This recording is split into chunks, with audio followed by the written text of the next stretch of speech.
High friends, welcome back to my channel. আর এখন আমি তোমাদের জন্য রিভিউ করব মানসী সিনহা পরিচালিত নতুন রিলিজ হওয়া বাংলা ছবি এটা আমাদের গল্পের। কেমন লাগলো আমার এই সিনেমাটা ডিটেলসে কথা বলবো এই ভিডিওতে। রিকোয়েস্ট একটাই, ভিডিওটা শুরু থেকে শেষ পর্যন্ত দেখো। আর কোনো কিছু যদি ভালো লেগে থাকে ভিডিওটাকে লাইক, শেয়ার আর চ্যানেলটাকে অবশ্যই সাবস্ক্রাইব করে নিও। দেখো, মানে তোমরা প্রত্যেকেই জানো যে অভিনেতা মানসী সিনহা তিনি পরিচালনায় এসেছেন, প্রথম ছবি বানাচ্ছেন এবং যে সাবজেক্টটা নিয়ে ছবি তৈরি করা হয়েছে সেই সাবজেক্টটা কিন্তু একটা আনইউজুয়াল সাবজেক্ট। কারণ এখানে মূলত দেখানো হয়েছে একটু বয়োজ্যেষ্ঠ মানুষদের প্রেম, যে সাধারণত যেটা নিয়ে আমরা প্রকাশ্যে কথা বলতে লজ্জা পাই, বা কেউ যদি এরকম আমরা দেখতে পাই তখন একটা মুচকি হাসি বা ভাবি এরা কি করছে, এই বয়সে এদের সো কল্ড মানে এটা কমেনি, এখনো অব্দি এদের বাই গেল না, এই ধরনের আর কি একটা বলতে পারো যে সমাজে আমরা বিলং করি, যে দৃষ্টিভঙ্গি আমরা নিয়ে দেখি মানুষকে, সেই সমাজে দাঁড়িয়ে এরকম একটা কাপলের গল্প, যারা কিন্তু একটা বয়সের পরে গিয়ে নতুন করে তাদের জীবন একসাথে কাটাতে চাইছে। তো এই দুটো মুখ্য চরিত্রে এখানে অভিনয় করছে শাশ্বত চ্যাটার্জি, এবং সাথে দেখতে পারবে তোমরা হচ্ছে অপরাজিতা আড্ডকে। তো মূলত এরাই দুজন মূল ক্যারেক্টার। এর পাশাপাশি অপরাজিতা আড্ডর ছেলের চরিত্রে এখানে দেবদূত দাকে দেখতে পাওয়া যাচ্ছে, এবং আরো অনেক শিল্পী রয়েছে। আর্য রয়েছে, যে হচ্ছে মূলত এখানে শাশ্বতদার ভাইয়ের ছেলের চরিত্রে অভিনয় করছে। এরকম অনেকগুলো ক্যারেক্টার রয়েছে, সবার কথা আলাদা করে বলছি না।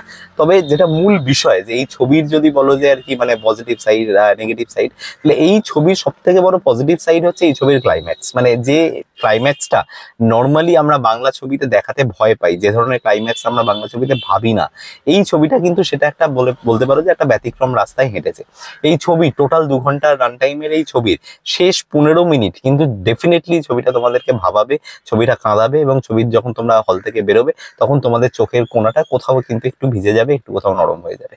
তো এই জায়গাটা কিন্তু এই ছবির সাংঘাতিক ভালো। ছবির লাস্ট 15 মিনিট, ছবির ক্লাইম্যাক্স, আমি কি হয়েছে না হয়েছে সেটা ডিটেলসে বলবো না, সেটা দেখার জন্য তোমাদের সিনেমা ঘরে যেতে হবে এবং গিয়ে এই সিনেমাটা সিনেমা হলে দেখতে হবে।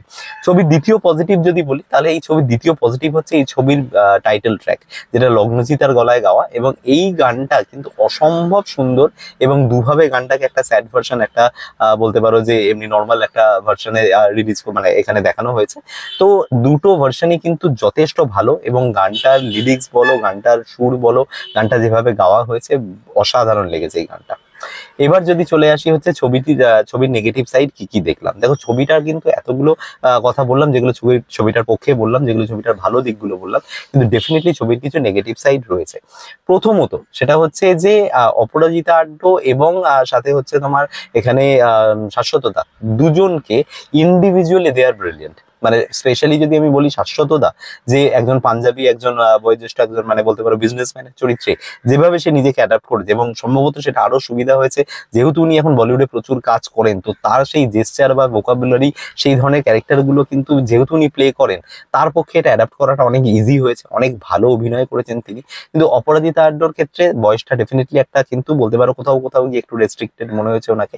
উনি বডি জেস্চার দিয়ে কিছুটা মেকআপ করার বা ম্যানেজ করার চেষ্টা করেছেন, কিন্তু কোথাও গিয়ে হয়তো মনে হচ্ছে একটু ওভারেজ প্লে করছেন।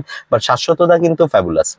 বাট যেটা সমস্যা সেটা হচ্ছে they both together doesn't look like a brilliant couple. এই জায়গাটা হচ্ছে এই ছবির সব থেকে বলতে পারো যে উইকেস্ট পার্ট। এবং যে কারণে তাদের যে রোমান্স, তাদের যে বলতে পারো যে বিল্ড আপটা, তাদের ভালোবাসার গল্প, এই যে পুরো জিনিসটা যে এগিয়ে নিয়ে যাবে ছবির প্রথম হাফটা, সেইটা কিন্তু খুব একটা ভালো লাগে না। এবং তার মধ্যে যেটা দুটো একটা জায়গা যেখানে কিছু বলতে পারো যে কিছু এরকম স্ল্যাপস্টিক কমেডি, এবং একটা গান, যে গানটা বোধহয় খরাজদাই গিয়েছে গানটা, এবং সেই গানের মাধ্যমে যেভাবে একটা মজার একটা ছলে বলতে পারো যে ভালোবাসাটাকে এগিয়ে নিয়ে যাওয়ার চেষ্টা করা হয়েছে, সেটা কিন্তু একেবারেই ওয়ার্কআউট করছে না। কোথাও কিন্তু খুব বোর লাগছে সিনেমাটা দেখতে গিয়ে, ওই জায়গাগুলো কিন্তু খুব উইক লাগছে ছবি।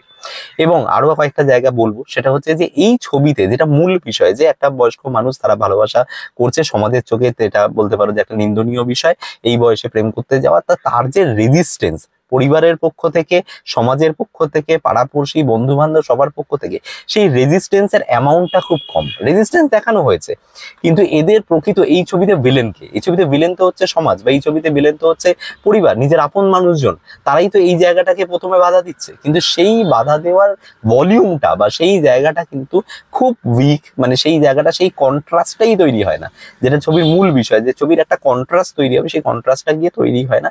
ছবির মূল কন্ট্রাস্টটা আসে হচ্ছে ছবির একদম এন্ডে গিয়ে।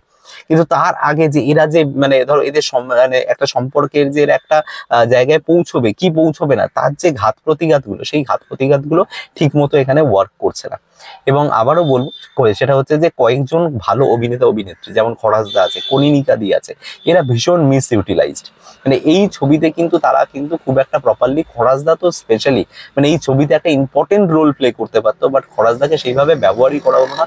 2-3টে সিন যেন মনে হচ্ছে একটা গেস্ট অ্যাপিয়ারেন্সের মতো কিন্তু খরাজদা অভিনয় করছে এখানে।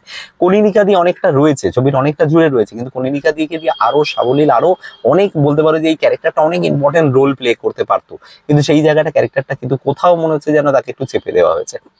এই জায়গাগুলো আমার মনে হয়েছে ছবিটার ক্ষেত্রে। বাট ছবিটা এরকমও বলবো, ছবিটা একেবারে ফেলে দেওয়ার মতো ছবি নয়, যে হলে গিয়ে দেখার মতো ছবি নয়। ছবিটা ডেফিনেটলি একটা সার্টেন এজ অফ মানে অডিয়েন্স, একটা সার্টেন গ্রুপ অফ অডিয়েন্সকে কিন্তু অ্যাট্রাক্ট করবে, ছবিটা কিন্তু সেই অডিয়েন্সটা গিয়ে দেখবে।